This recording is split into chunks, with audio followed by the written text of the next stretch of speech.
Hello everyone, welcome to my channel dito sa YouTube, sa Rumble, and sa Facebook page ko, and soon sa mga Instagram and TikTok accounts.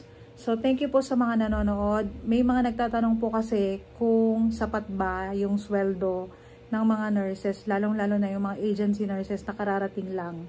Sapat ba yung sweldo para sa pang-araw-araw na pamumuhay? So ang sagot dyan is yes, sapat naman siya. So, alam naman ng agency kung ano yung sapat na amount na pwede nilang ibigay na sila ay hindi naman malulugi tapos hindi rin malulugi yung empleyado. So, napag-aralan naman nila. Ang problema lang kasi is if yung lifestyle mo ay masyadong mataas. Halimbawa, nasanay ka sa sobra-sobrang magarbong lifestyle na nung nasa Pilipinas ka pa, tapos dadalhin mo yan dito habang nagsisimula ka pa as a nurse, yun yung magiging problema. So, sa case ko, hindi naman sobrang magarbo yung lifestyle ko, pero nung nasa Pilipinas kasi ako, malaki yung kinikita ko compared dun sa expenses ko. So, malayo yung agwat kahit papano, may nasisave ako, may nalalaan ako sa pangluho, may nalalaan ako para sa extra na mga kain sa labas. So dito medyo tight yung budget. So totoo lang, paycheck to paycheck ako kasi nga mag-isa lang akong nagwo-work tapos may mga dependents ako na hindi pa nagwo-work. So yun yung medyo nagpapahirap sa sitwasyon ko. Pero kung single ka, kahit paano mas maluwag. Pero to answer the question kung sapat ba, sapat naman.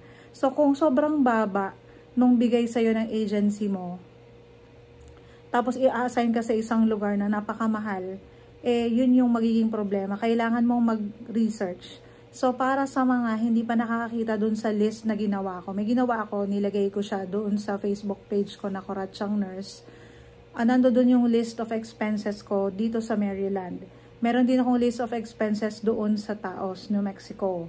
So, makikita nyo, mako-compare ninyo kahit paano magkakaroon kayo ng idea kung sapat ba yung kinikita nyo o yung kikitain ninyo o hindi.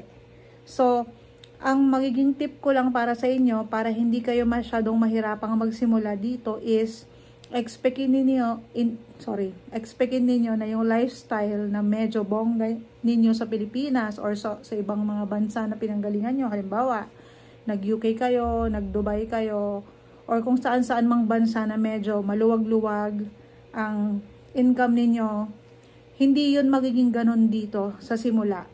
Okay, pero eventually makikita mo na gagaan. Kasi tataas yung sweldo mo, gaganda yung credit score mo, mas marami kang magiging opportunities na darating. So, paano ko ba napapagkasya or paano kami nagkakaroon ng kahit paano window para makabili ng mga gusto namin, may konting pangluho. Syempre, nagpa-part-time job ako. So, yun yung ginagawa ko. Yun. So, para sa mga single, pero may mga sinusupport sa Pilipinas, medyo, yan, i-explain ninyo sa mga kamag-anak nyo sa Pilipinas na habang nagsisimula kayo, sana maintindihan nila na hindi pa kayo makakatulong ng bonggang-bongga. At, magra-run yan for 3 years kung gaano katagal yung contract ninyo. Kasi, very limited pa eh. Makakapag part-time ka, pero syempre, very limited yung kita mo kasi yung pinaka-main job mo is yung agency, yung partner ng agency. Okay, so ganun siya. Yun yung sagot ko.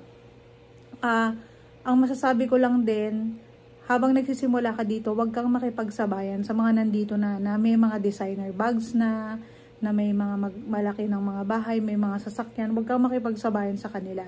Kung gagawin mo yon habang nagsisimula ka, magkakaroon ka ng maraming utang at lalo kang mababaon at mahirapan ka makabangon. Paano kung magkaroon ng recession, magkaroon ng problema sa economy, tapos ang laki-laki ng utang mo, magtatanggalan ng mga nurses. Nangyari yan in the past, pero hopefully hindi naman mangyayari anytime soon. Pero dapat ready ka. So, dapat habang mababa pa yung sweldo mo, live within your means. Or, maghanap ka ng extra na mapagkakakitaan para kahit paano meron kang konting pangluho, pang-motivate mo din sa sarili mo. So, yun lang po. Salamat po sa panonood and have a blessed day. Bye! Papasok na ako.